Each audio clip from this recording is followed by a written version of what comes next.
تأهلت 6 سربات إلى المباراة النهائية لنيل لقب الدورة 15 لجائزة الحسن الثاني لفنون الفروسية التقليدية، وهي السربات الممثلة لجهاد الشاوية برئاسة المقدم عزيز بن حسن، والدار البيضاء الكبرى برئاسة المقدم عبد الله حارث، ومراكش تنسيفت وتاد الأزيلال، والدار البيضاء الكبرى 2 برئاسة المقدم الحداوي، والشاوية وردرة 2.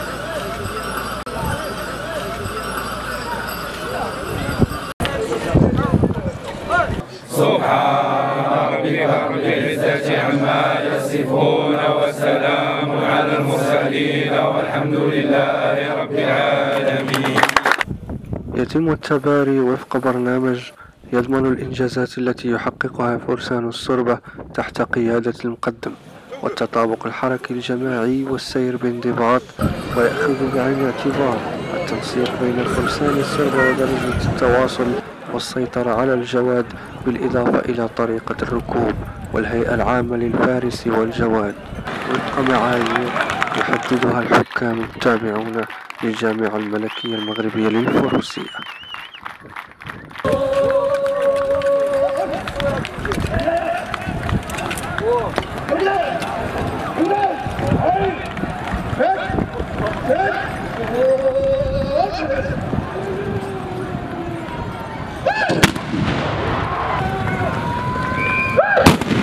توزيع الميداليات على الفرق المتوجة سواء بالنسبة للكبار أو الصغار. فريق الفائز ببطولة هذه السنة فريق جمعية بلاد إبراهيم بقيادة المقدم العربي بن خدام، فائز بالميدالية الذهبية. الميدالية الفضية تعود لمدينة الدار البيضاء بقيادة المقدم حارث عبد الله، جمعية حارث بنت بريدة. والميدالية النحاسية تعود للفقيه بن صلاح بقيادة المقدم وعبادي عبد الجليل.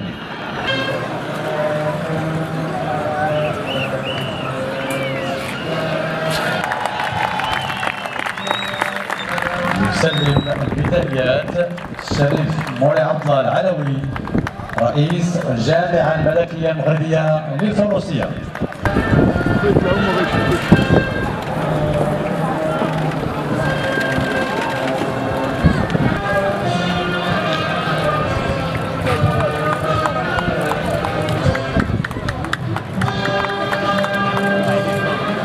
هنيئا لصربة العربي بن خدام فائزين بالميدالية الذهبية لهذه السنة. الميدالية الفضية الآن من نصيب صربة حارث عبد الله عن جهة الدار البيضاء الكبرى. يقوم بتسليم الميدالية السيد محمد حصاد وزير الداخلية.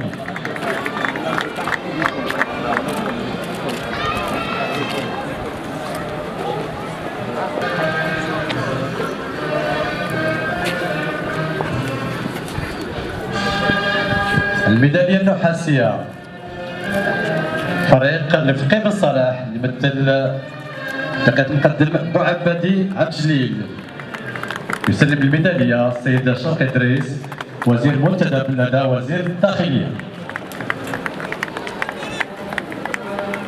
Les médailles d'argent et de bronze ont été remises par Monsieur le ministre de l'Intérieur, Mohamed Hassad, et par Monsieur Chakri Draïs, ministre délégué auprès du ministre de l'Intérieur,